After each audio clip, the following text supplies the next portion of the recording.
All right, guys. Henry David Thoreau, reading.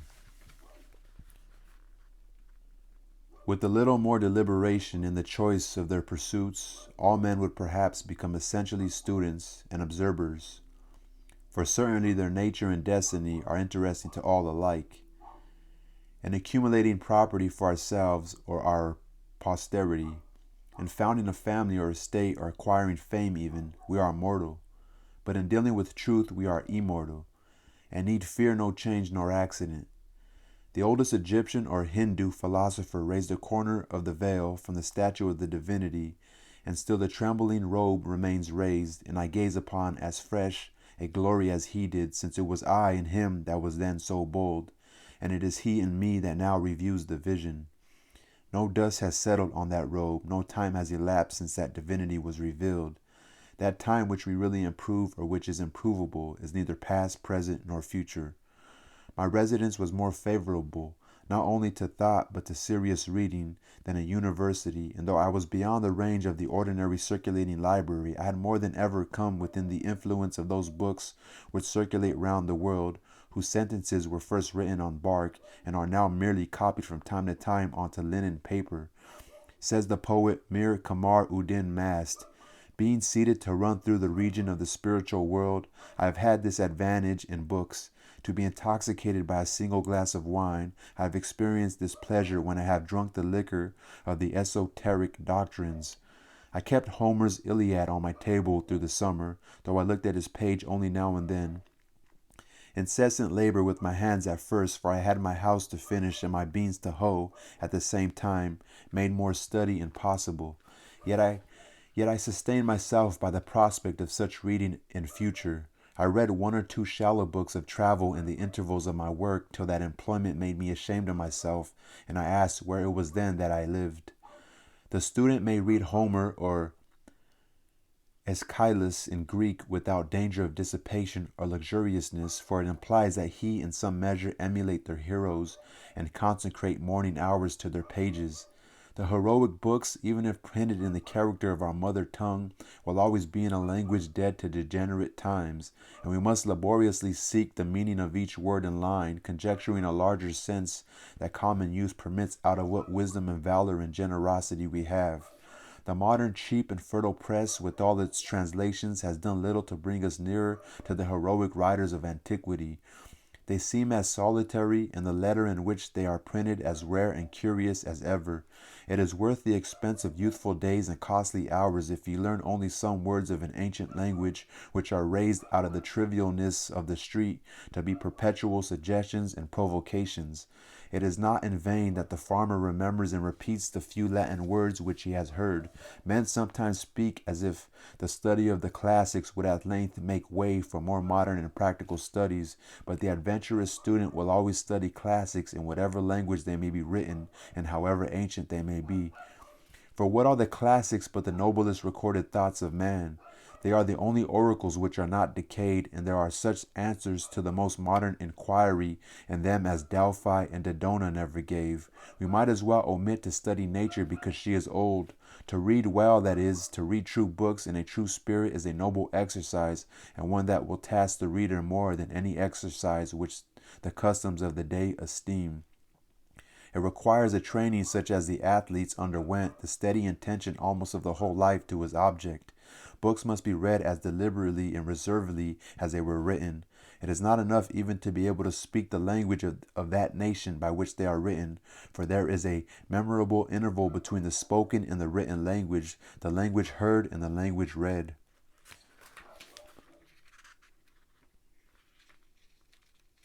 The one is commonly transitory, a sound, a tongue, a dialect merely almost brutish, and we learn it unconsciously like the brutes of our mothers. The other is the maturity and experience of that. If that is our mother tongue, this is our father tongue, a reserved and select expression too significant to be heard by the ear, which we must be born again in order to speak. The crowds of men who merely spoke the Greek and Latin tongues in the Middle Ages were not entitled by the accident of birth to read the works of genius written in those languages.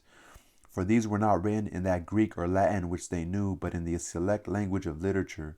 They had not learned the nobler dialects of Greece and Rome, but they had not learned They had not learned the nobler dialects of Greece and Rome, but the very materials on which they were written were waste paper to them, and they prized instead a cheap contemporary literature. But when the several nations of Europe had acquired distinct, though rude, written languages of their own, sufficient for the purposes of their rising literatures, then first learning revived, and scholars were enabled to discern from that remoteness the treasures of antiquity. What the Roman and Grecian multitude could not hear, after the lapse of ages a few scholars read, and a few scholars only are still reading it. However much we may admire the orator's occasional bursts of eloquence, the noblest written words are commonly as far behind or above the fleeting spoken language as the firmament with its stars is behind the clouds. There are the stars, and they who can may read them. The astronomers forever comment on and observe them. They are not exhalations like our daily colloquies and vaporous breath. What is called eloquence in the forum is commonly found to be rhetoric in the study. The orator yields to this inspiration of a transient occasion and speaks to the mob before him, to those who can hear him. But the writer, whose more equable life is his occasion, and who would be distracted by the event and the crowd which inspire the orator, speaks to the intellect and heart of mankind, to all in any age who can understand him. No wonder that Alexander carried the Iliad with him on his expeditions in a precious casket. A written word is the choicest of relics. It is something at once more intimate with us and more universal than any other work of art. It is the work of art nearest to life itself. It may be translated into every language and not only be read but actually breathed from all human lips, not be presented on canvas or in marble only, but be carved out of the breath of life itself. The symbol of an ancient man's thought becomes a modern man's speech. 2,000 summers have imparted to the monuments of Grecian literature as to her marbles only a mature golden and autumnal tint, for they have carried their own serene and celestial atmosphere into all lands to protect them against the corrosion of time. Books are the treasured wealth of the world and the fit inheritance of generations and nations. Books, the oldest and the best, stand naturally and rightfully on the shelves of every cottage. They have no cause of their own to plead, but while they enlighten and sustain the reader, his common sense will not refuse them. Their authors are a natural and irresistible aristocracy in every society, and more than kings or emperors exert an influence on mankind. When the illiterate and perhaps scornful trader has earned by enterprise and industry his coveted leisure and independence, and is admitted to the circles of wealth and fashion, he turns inevitably at last to those still higher but yet inaccessible circles of intellect and genius, and is sensible only of the imperfection of his culture and the vanity and insufficiency of all his riches, and further proves his good sense by the pains which he takes to secure for his children that intellectual culture whose want he so keenly feels, and thus it is that he becomes the founder of a family. Those who have not learned to read the ancient classics in the language in which they were written must have a very imperfect knowledge of the history of the human race, for it is remarkable that no transcript of them has ever been made into any modern tongue, unless our civilization itself may be regarded as such a transcript. Homer has never yet been printed in English, nor Aeschylus, nor Virgil even, works as refined, as solidly done, and as beautiful almost as the morning itself. For later writers, say what will of their genius, have rarely, if ever, equaled the elaborate beauty and finish and the lifelong and heroic literary labors of the ancients. They only talk of forgetting them who never knew them. It will be soon enough to forget them when we have the learning and the genius which will enable us to attend to and appreciate them. That age will be rich indeed when those relics which we call classics and the still older and more than classic but even less known scriptures of the nations shall still have further accumulated, when the Vatican shall be filled with Vedas and Zendavestas, and Bibles with Homers and Dantes and Shakespeares, and all the centuries to come shall have successively deposited their trophies in the forum of the world. By such a pile we may hope to scale heaven at last. The works of the great poets have never yet been read by mankind, for only great poets can read them. They have only been read as the multitude read the stars, at most astrologically, not astronomically. Most men have learned to serve a paltry convenience as they have learned to cipher in order to keep accounts and not be cheated in trade, but of reading as a noble intellectual exercise they know little or nothing. Yet this only is reading in a high sense, not that which lulls us as a luxury and suffers the nobler faculties to sleep while, but what we have to stand on tiptoe to read and devote our most alert and wakeful hours to. I think that having learned our letters, we should read the best that is in literature and not be forever repeating our A-B abs, repeating our abs, I don't know, A-B, A-B-S, and words of one syllable in the fourth or fifth classes, sitting on the lowest and foremost form all our lives. Most men are satisfied if they read or hear read, and perchance have been convinced by the wisdom of one good book, the Bible, and for the rest of their lives vegetate and dissipate their faculties in what is called easy reading. There was a work in several volumes in our circulating library entitled Little Reading, which I thought referred to a town of that name which I had not been to. There are those who, like cormorants and ostriches, can digest all sorts of this even after the fullest dinner of meats and vegetables, for they suffer nothing to be wasted. If others are the machines to provide this provender, they are the machines to read it. They read the 9,000th tale about Zebulon and Zephronia, and how they loved as none had ever loved before, and neither did the course of their true love run smooth at any rate. How it did run and stumble and get up again and go on. How some poor unfortunate got up onto a steeple who had better never have gone up as far as the belfry, and then, having needlessly got up there, the happy novelist rings the bell for all the world to come together and hear. Oh dear, how we did get down again. For my part, I think that they had better metamorphose all such aspiring heroes of universal noveldom into man weathercocks, as they used to put heroes among the constellations, and let them swing round there till they are rusty, and not come down at all to bother honest men with their pranks. The next time the novelist rings a bell, I will not stir though the meeting house burn down. The Skip of the Tiptoe Hop, a romance of the Middle Ages by the celebrated author of the Tittle-Toe-Tan, to appear in monthly parts, a great rush, don't all come together. All this they read with saucer eyes and erect and primitive curiosity, and with unwearied gizzard, whose corrugations even yet need no sharpening, just as some little 4-year-old venture his 2-cent gilt-covered edition of Cinderella, without any improvement that I can see in the pronunciation or accent or emphasis, or any more skill in extracting or inserting the moral. The result is dullness of sight, a stagnation of the vital circulations, and a general deliquium and slowing or sloughing off of all the intellectual faculties. This sort of gingerbread is baked daily and more sedulously than pure wheat or rye and Indian in almost every oven, and finds a surer market. The best books are not read even by those who are called good readers. What does our Concord culture amount to? There is in this town, with a very few exceptions, no taste for the best or for very good books, even in English literature, whose words all can read and spell. Even the college-bred and so-called liberally educated men here and elsewhere have really little or no acquaintance with the English classics. And as for the recorded wisdom of mankind, the ancient classics and Bibles, which are accessible to all who will know of them, there are the feeblest efforts anywhere made to become acquainted with them. I know a wood chopper of middle age who takes a French paper, not for news as he says, for he is above that, but to keep himself in practice, he being a Canadian by birth.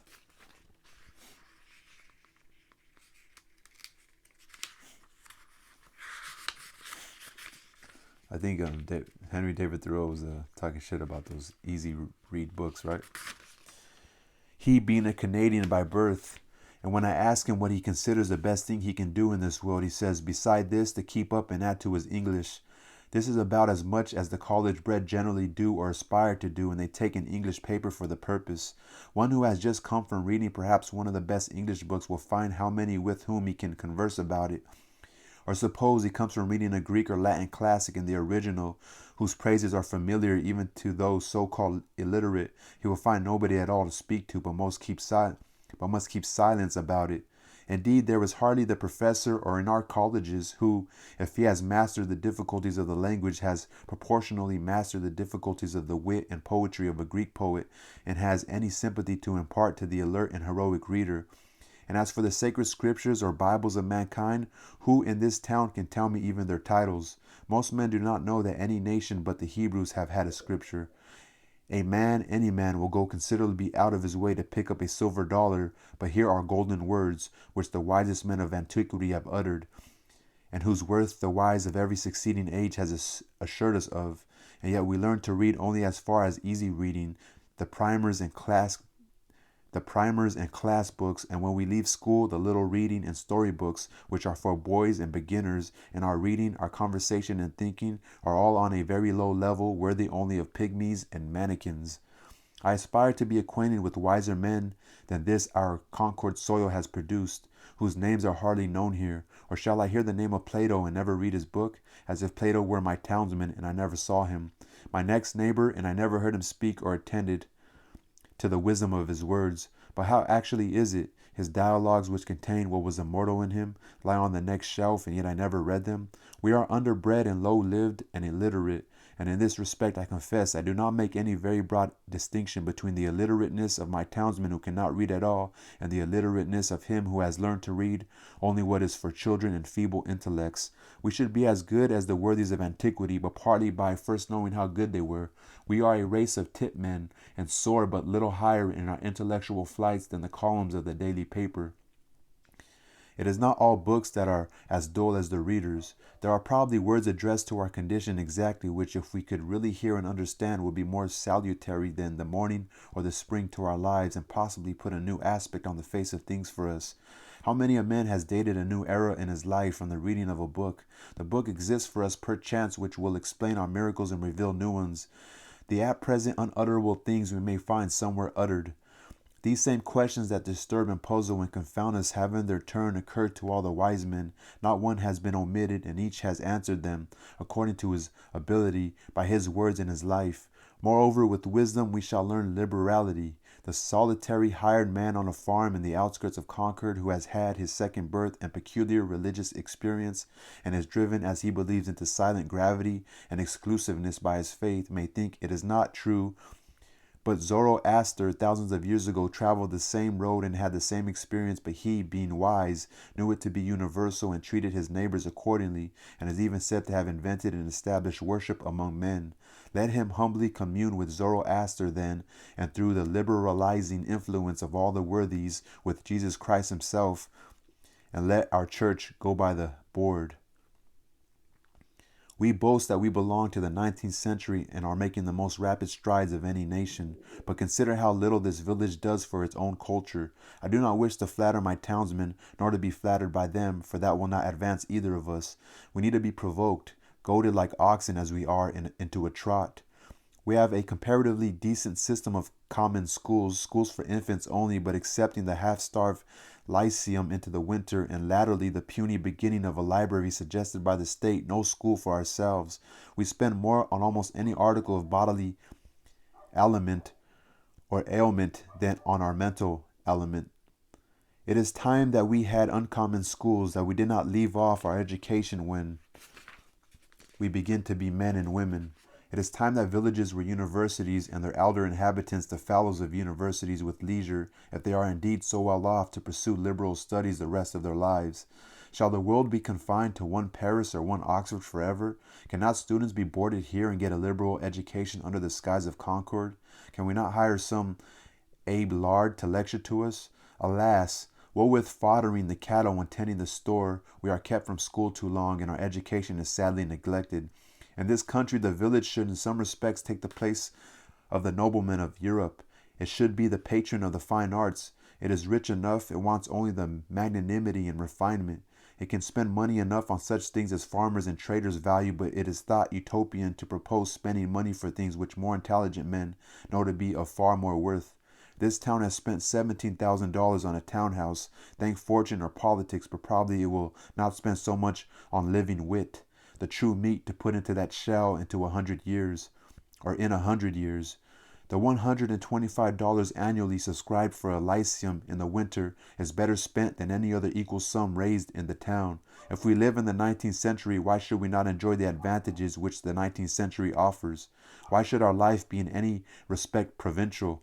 If we will read newspapers, why not skip the gossip of Boston and take the best newspaper in the world at once?